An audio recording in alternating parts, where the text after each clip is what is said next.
કેમ છો? જય શ્રી કૃષ્ણ. આજે શ્રાવણ મહિનાનો પહેલો સોમવાર છે. હર હર મહાદેવ. 7 વાગી ગયા છે સવારના. કાર્તિકને જવાનું છે, તેથી એને ચા નાસ્તો બની આલું છું. નાસ્તામાં બટાકા પૌવા બનાવ્યા છે. આજે કાર્તિકની એક્ઝામ છે. એક્ઝામના હિસાબે એને વહેલા જવાનું હોવાથી આપણે એના માટે બટાકા પૌવા બનાવીશું. કાર્તિક ગયો એક્ઝામ આપવા. હવે અમારો ચા નાસ્તો બનાવું છું. સ્ટોર રૂમ ખુલ્લું છે. હવે અમારો નાસ્તો બનાવું છું સવારમાં. ભગવાન, પાછી ઊંઘ આવી ગઈ થોડીક 5 મિનિટ. થોડીક આંખ મીચી ગઈ, પણ ઊંઘવા રહી તો મોડું થઈ જશે, એટલે પછી હવે ફટાફટ ચા નહીં ધોઈ રેડી થઈ ગઈ છું. હવે ભગવાનની આપણે પૂજા કરીશું મંદિરમાં.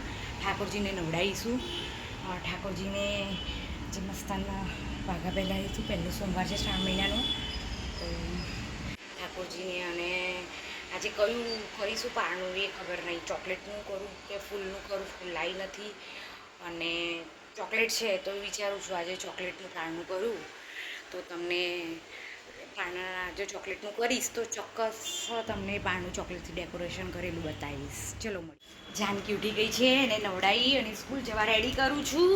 પણ સ્કૂલના યુનિફોર્મ પહેરવાનું કંટાળો આવે છે અને એને મેં આપી છે મંચ. ત્યારે બેન રેડી થયા છે આજે તો. આવી જા ચલ મસ્ત ને. મારી વાત સાંભળ, મારી વાત તો સાંભળ. ચક્કી આવી ગયા છે. મારી એક્ટિવા જાનું આપણું જાનુને મૂકવા એટલે જઈ રહી છું. પછી મળીએ. જાનકી રેડી થઈ ગઈ છે. જાનકીને સ્કૂલે મૂકવા જાઉં છું. લિફ્ટની રાહ જોઈ રહી છું. લિફ્ટ આવી ગઈ. લિફ્ટમાં બેસીશું. જાનકીને મૂકીને આવી ગઈ છું નીચે, અને થોડીક શાકભાજી પણ લઈને આવી છું. જો થોડીક શાકભાજી લઈને આવી ગઈ છું. હવે લિફ્ટ ને મેં દબાઈ છે. 5મા માળી લિફ્ટ ઊભી રહી છે. હવે બસ 3 મિનિટ તો ઊભું રહેવું પડશે. લિફ્ટ છોડતું જ નથી જલ્દી. લિફ્ટને ચોટીને દઈ જાય છે. ઘરમાં આવી ગઈ છું. હવે રોટલી શાક બનાવી છે તો રોટલીનો લોટ બાંધું છું. રોટલીનો લોટ બાંધીને શાક કરવું એ વિચારું છું. શાકનો પ્રશ્ન પાછો. ઘરમાં આવી ગઈ છું. હવે રોટલી શાક બનાવી છે તો રોટલીનો લોટ બાંધું છું. રોટલીનો લોટ બાંધીને શાક કરવું એ વિચારું છું. શાકનો પ્રશ્ન પાછો. બટાકાનું શાક કરું છું. શાક ડિસિઝન લઈ લીધું હવે કે બટાકાનું શાક જ કરું. બીજું તો શું કરીશ? છોકરાઓને કોઈ શાક ભાવે નહીં એટલે બધા પ્રશ્ન. એટલે એના કરતાં બટાકાનું શાક ને રોટલી જ કરી દઈએ એટલે કોઈ પ્રશ્ન રહે જ નહીં. મેં બટાકા સમારું છું. જાનકી માટે મકાઈ બાફી હતી તે બેઠી બેઠી થોડી મેં પણ ખાધી મકાઈ. હવે શાક વઘારું છું. રોટલી થઈ ગઈ છે. હું જમવા બેસી ગઈ છું. જમીને તમારી સાથે વાત.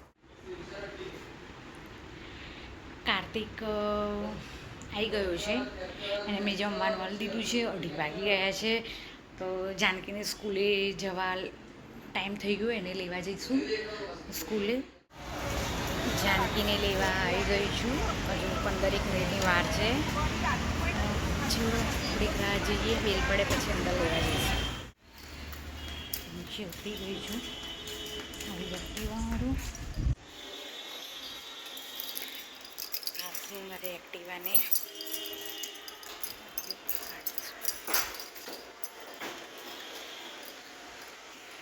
ચલો પછી મળીએ.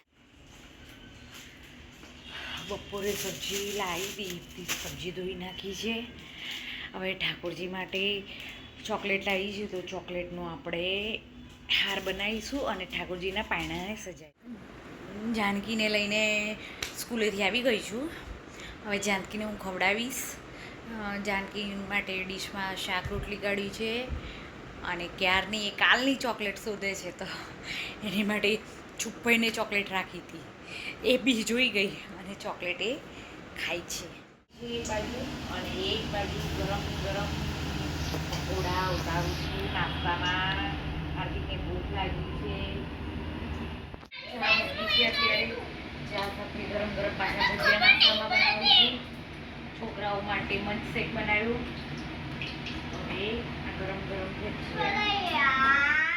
પ્લાન્ટ અત્યારે કુંડામાં નાખી દઉં છું. વાળી દઈશું પછી નાના નાના હતા પ્લાન્ટ એ નાના નાના કુંડામાં, અને આ મોટા હતા એ મોટા.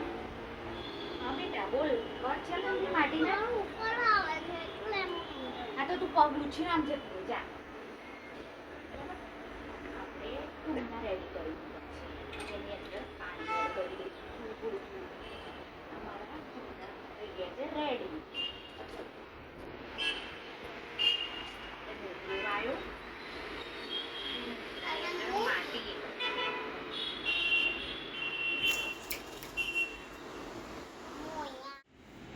નીચેથી ઘરે આવી ગયા છીએ. ચલો જાનું નાઇટ ડ્રેસ પહેરાવી દીધો. હવે જાનુબેનને સુવાડી દઉં, સવારે પાછા ઉઠશે મોડા. ચલો બાય, જય શ્રી કૃષ્ણ. કાલે ફરી મળીશું.